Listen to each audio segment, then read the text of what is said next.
In How to Train Your Dragon, an alpha is the dragon that all others follow. It doesn't need to roar twice, as once is enough to bring a whole swarm under control. There's no vote or council, as when two alphas face off, the stronger one takes the role. This is all the alpha dragons in How to Train Your Dragon explained, with everyone that earns that title in the movies or shows, and what makes them different from the rest. At the start of the franchise, the first alpha dragon we see is the Red Death, and it's not hiding its power. This dragon rules by force, and doesn't command with trust or instincts like the later alphas. It sits in the center of a volcanic hive deep inside the dragon's nest and forces every other dragon, no matter the size or species, to bring it food or die trying. That's not an exaggeration. If a dragon comes back empty-handed, it gets eaten on the spot. We see this happen when a Gronkle drops its catch in fear, and the red dragon doesn't even hesitate. It roars, leans forward, and bites the Gronkle out of the sky. Its control over the other dragons is biological, not emotional. Smaller dragons are terrified of it. They respond the way prey would respond to a predator, not like soldiers to a leader. This makes Red Death more of a tyrant than a true alpha, and even then, that fear gets results. Hundreds of dragons raid Berk in coordinated swarms because of it. And it's not just one nest, but the source of every dragon raid the Vikings have faced for years.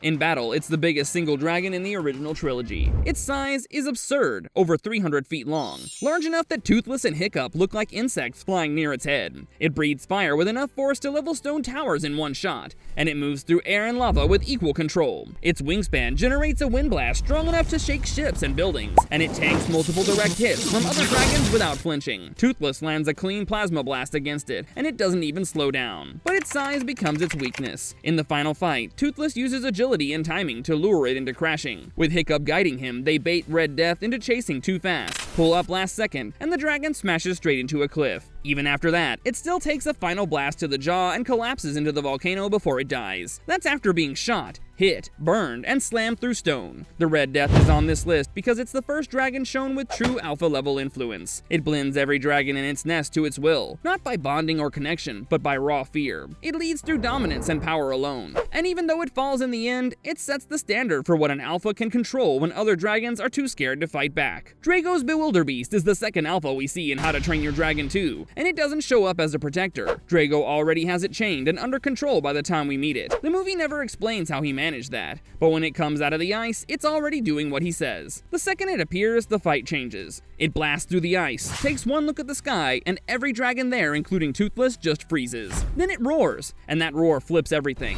All the dragons drop what they're doing and turn to follow it. Toothless doesn't just listen, he turns on Hiccup and nearly kills him. The control doesn't wear off either until something stronger interrupts it. When Valka's Bewilder Beast tries to stop it, the two face off right there in the water. Valka's Alpha tries to hold the line, but gets overwhelmed fast. Drago's Alpha slams it down, sends ice through its chest, and finishes the job with one tusk to the throat. After killing the rival, it keeps firing ice, locks Hiccup in place, and tries to finish off Toothless too. The only thing that slows it down is when Toothless snaps out of the trance and pushes back. That's when the other dragons start following Toothless instead. Even with the field turning against it, Drago's Alpha keeps fighting. Toothless charges up with a new kind of blue fire, and forces a hit through its defenses. That knocks it off its feet, and it goes under the ice. But we never actually see it die, it just disappears. Out of all the alpha-class dragons, this one shows the most raw control. If Toothless hadn't resisted, nobody else was stopping it. The third alpha is Valka's Bewilder Beast, who doesn't get an origin story or a name drop. But in How to Train Your Dragon 2, it's the one guarding the hidden dragon sanctuary where Valka's been living for 20 years. It's massive, even for a Bewilder Beast, and when Hiccup first sees it, it rises from the ice like a mountain and stares him down. But instead of attacking, it scans Toothless, locks eyes with Hiccup, and backs off. That's the first hint that this alpha is not like Drago's. It doesn't rule with fear and rather watches, judges, and acts only when it needs to. It controls hundreds of dragons without roaring. Just one deep call and the entire sanctuary shifts. Dragons land beside it or bow their heads and let it pass. Even Valka, who's been rescuing dragons for 2 decades, isn't the one in charge. This Bewilder Beast is, and it makes the decisions. When Drago shows up and commands his own alpha to attack, this one doesn't hide. It steps forward first and shoots ice blasts that freeze solid on impact and tries to block the attack with walls of ice. Not just against Drago, but to protect the entire nest behind it. It lands a direct hit on the enemy alpha and drives it back into the water, but Drago doesn't stop. His Bewilder Beast fights back harder, breaking through the ice and eventually pins this one down and stabs both of its tusks through the side of Valka's Bewilder Beast. That's when Drago seizes control. Even after being impaled and forced into submission, this alpha still doesn't abandon the dragons. It doesn't die immediately either. Instead, it lives through the entire final battle. And the moment Toothless challenges Drago's alpha, This one is the first to rise again. It joins the others in bowing to Toothless once Drago retreats, confirming him as the new alpha. This Bewilder Beast earns its place because it holds off a full seed, protects hundreds of dragons with its body, and comes back even after a brutal takedown. Now we've got the subterranean alpha, the massive earth dragon that only shows up once in Rescue Riders, but it takes control of every burrowing species without making a sound.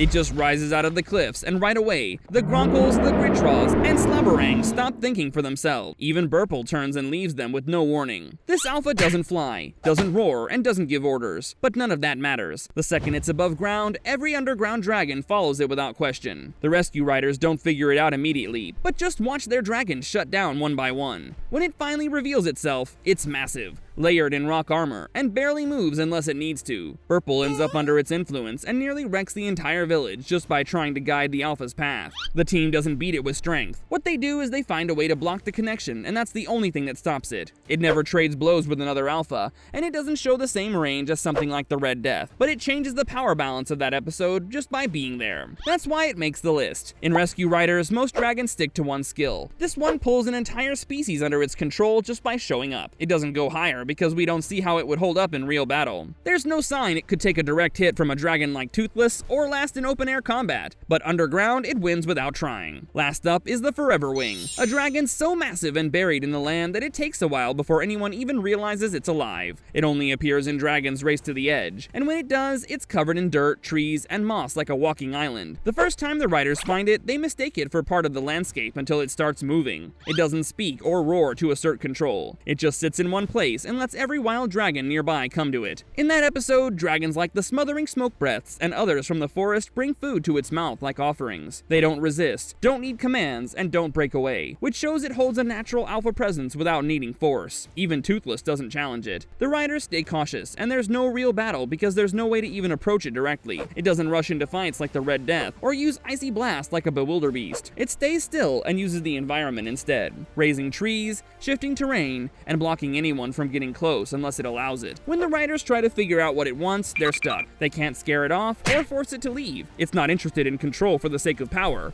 but the moment anything threatens the forest or the dragons around it, the Forever Wing reacts. It's not fast, but it's too big to stop. It clears paths through stone, carries entire trees on its back, and the area reshapes itself when it walks. It doesn't climb higher on this list because we don't see it take on other alphas, and it never fights Toothless, the Red Death, or any of the other top-tier threats in the franchise. But it still qualifies as an alpha because it controls wild dragons without violence and turns the entire terrain into its shield. Please hit the like button and subscribe for more content like this. See you next time!